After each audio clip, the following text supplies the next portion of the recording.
प्रधानमंत्री महोदय जी ने नया शिक्षा मंत्री चुना।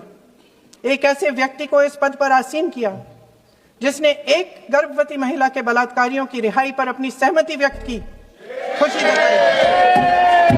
देश की करोड़ों लड़कियों को प्रधानमंत्री जी ने क्या संदेश दिया? सर, अखबारों में है। ऑथेंटिकेट करेंगे, उसके बाद वो आगे बढ़ेंगे। ऐसा नहीं होगा। ऑथेंटिकेट करने दो सर, उनको ऑथेंटिकेट करने के लिए कहिए, ऑथेंटिकेट करने कहिए उनको। जवाब दीजिए, जवाब दीजिए। कांग्रेस बोल रही है, जवाब मांग रही है, जवाब दीजिए। कौन जवाब देगा? कौन जवाब देगा? गृह मंत्री जी जवाब देंगे। किसने ऑर्डर दिया? किसने ऑर्डर दिया पैलेट गन्स चलाने के लिए? किसने ऑर्डर दिया? इस विषय पर बोलने का मौका दिया।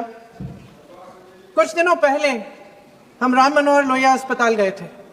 पुलिस लाठीचार्ज में घायल दिल्ली की उस छात्र की स्थिति जानने के लिए जो आईसीयू में अपनी जिंदगी की सबसे बड़ी लड़ाई लड़ रही है।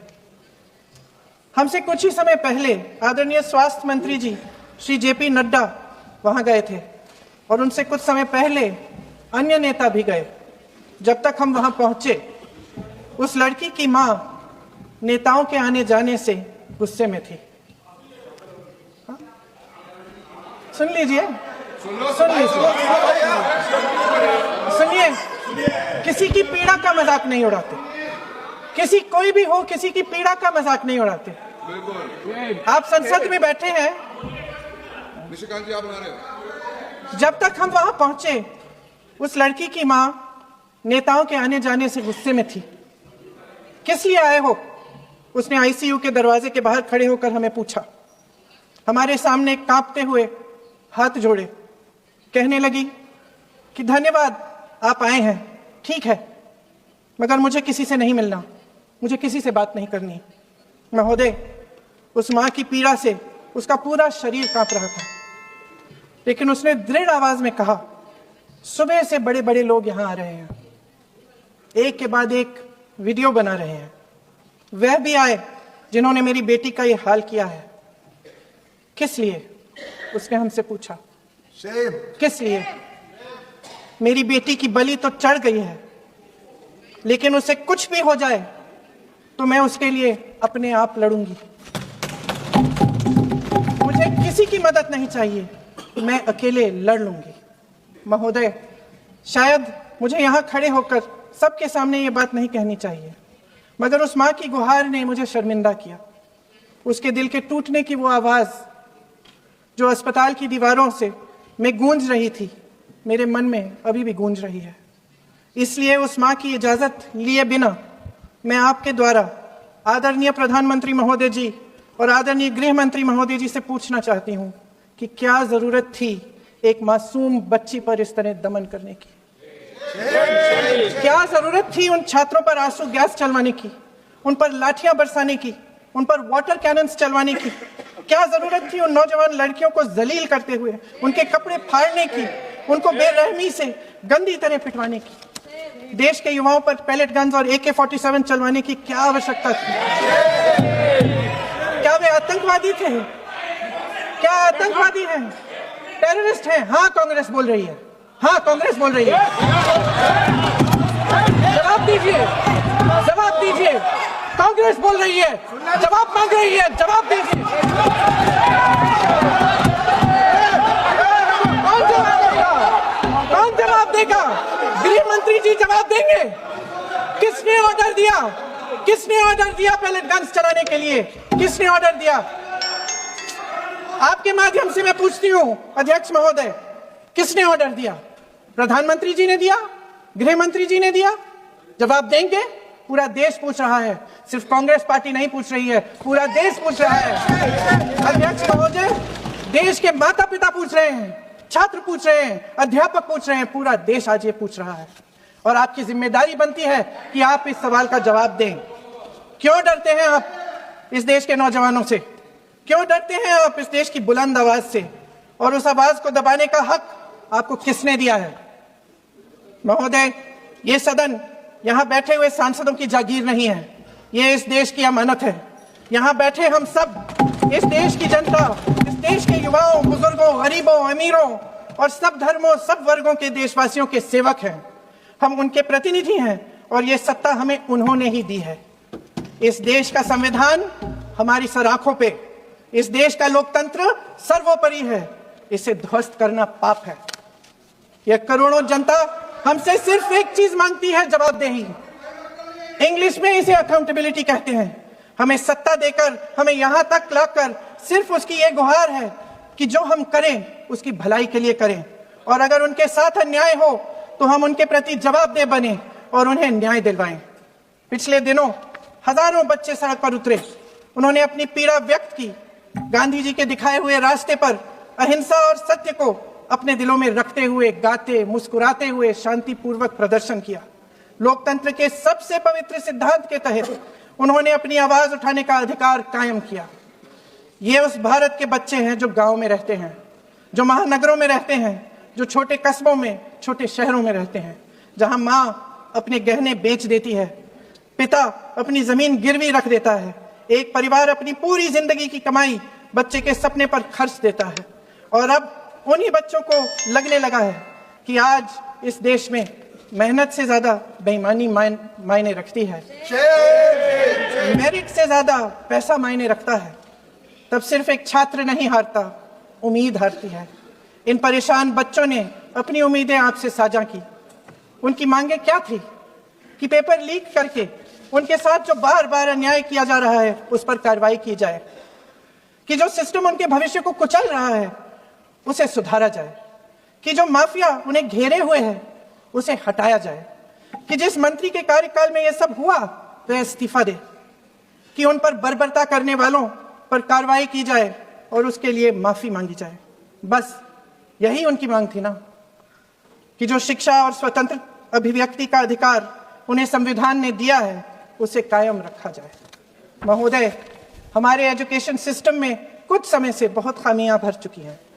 बच्चों पे जो प्रेशर डाला जाता है उसकी वजह से सैकड़ों बच्चों ने आत्महत्या कर डाली है।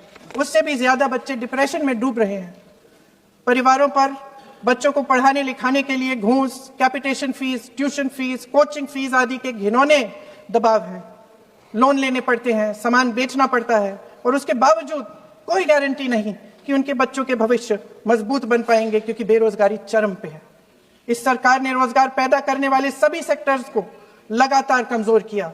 एग्जामिनेशन सिस्टम खुद फेल हो गया है। पिछले दशक में 152 पेपर लीक हुए, 750 करोड़ छात्र प्रभावित हुए, मगर एक भी दोषी, एक भी माफिया को सजा नहीं। हमारे एजुकेशन में आरएसएस के प्रचारकों को भर भर कर उसे खोखला बना दिया है।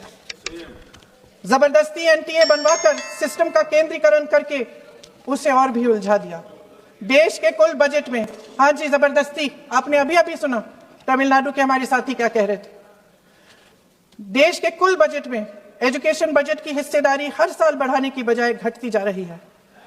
1.4 लाख करोड़ रुपया का पूरा बजट एजुकेशन बजट है और 1.32 लाख करोड़ सिर्फ नीट देने वाले 22 लाख बच्चों के परिवारों से हर साल खींचा जाता है। एक और शर्मनाक आंकड़ा भी है, 1.4 लाख करोड़ रुपया हमारा पूरा एजुकेशन बजट और 16 लाख करोड़ रुपए जो मौजूदा सरकार ने बड़े उद्योगपतियों के लोन माफ किए हैं।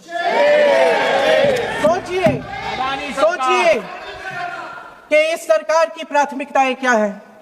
सच ये है अध्यक्ष महोदय कि जिस तरह अस्पताल में उस छात्रा की मां का विश्वास पूरे सिस्टम से हट गया है, उसी तरह देश के युवाओं का भरोसा इस पूरे सिस्टम से टूट चुका है।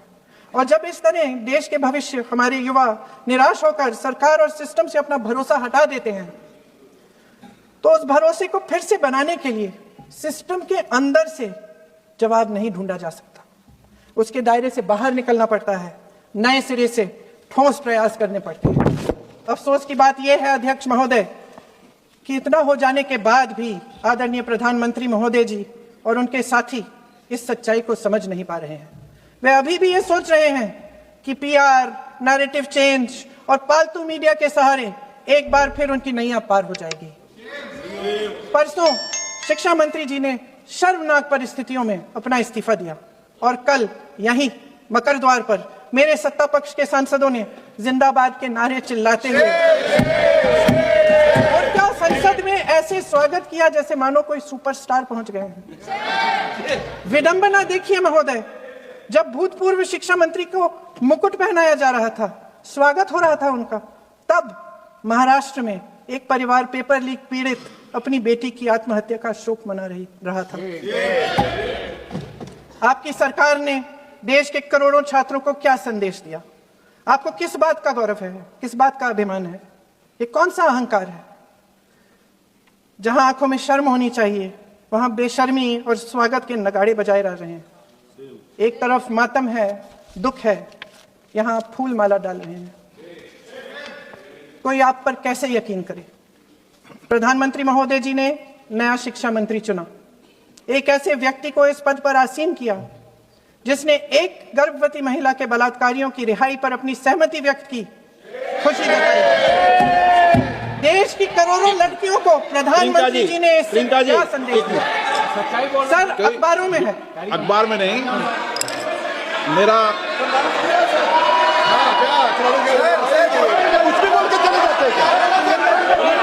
सर, जो प्रहलाद जोशी जी ने बिल्किस बानो के बलात्कारियों की रिहाई पर जो बयान दिए, उसका प्रमाण मैं आपको दे दूंगी, मैं भेज मैं ऑथेंटिकेट करूंगा। स्पीकर का डायरेक्शन 115, उनको पहले ऑथेंटिकेट करने का, सर ऑथेंटिकेट करेंगे उसके बाद वो आगे बढ़ेंगे, ऐसा नहीं होगा। पहले ऑथेंटिकेट करने दो सर, उनको ऑथेंटिकेट करने के लिए कहिए, ऑथेंटिकेट करने कहिए उनको।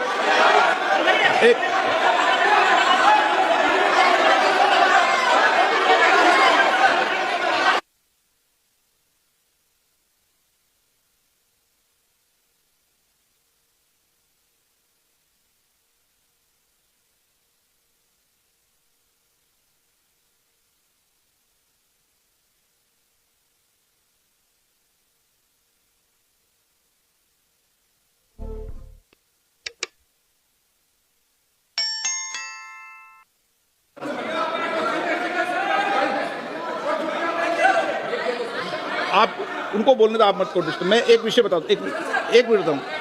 नियम 353 के अंदर फिर मैं एक बार स्पष्ट कर दूं, किसी भी सदस्य द्वारा किसी भी व्यक्ति के विरुद्ध मानहानि या अभियोगात्मक प्रकृति का कोई आरोप नहीं लगाया जाएगा जब तक कि सदस्य ने अध्यक्ष और संबंधित मंत्री को पर्याप्त अग्रिम सूचना नहीं दे दी हो।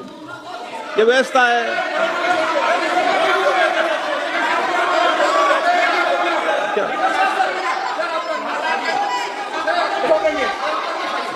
House, ma'am. The same house. Honorable Shrikant Bey told, still that is in the record about Indira Gandhi ji. Still that is in the record. Still that is in the record. Sir, you are not removed, sir. बोलो, आप भी बोल लो। Sir, केसी वेणुगोपाल जी ने जो नाम लिया है और मैं नेहरू जी के बारे में जो बात कहा है मैंने, सर मैं उस पर कायम हूं और मैं किताब जो है ऑथेंटिकेट करने के लिए तैयार हूं। अय्याज थे नेहरू, अय्याज थे। मैं फिर दोबारा रिपीट कर रहा हूं, आई एम अगेन रिपीटिंग, यही फैक्ट है और मैं किताब में ऑथेंटिकेट करके दे रहा हूं। I am authenticating that book.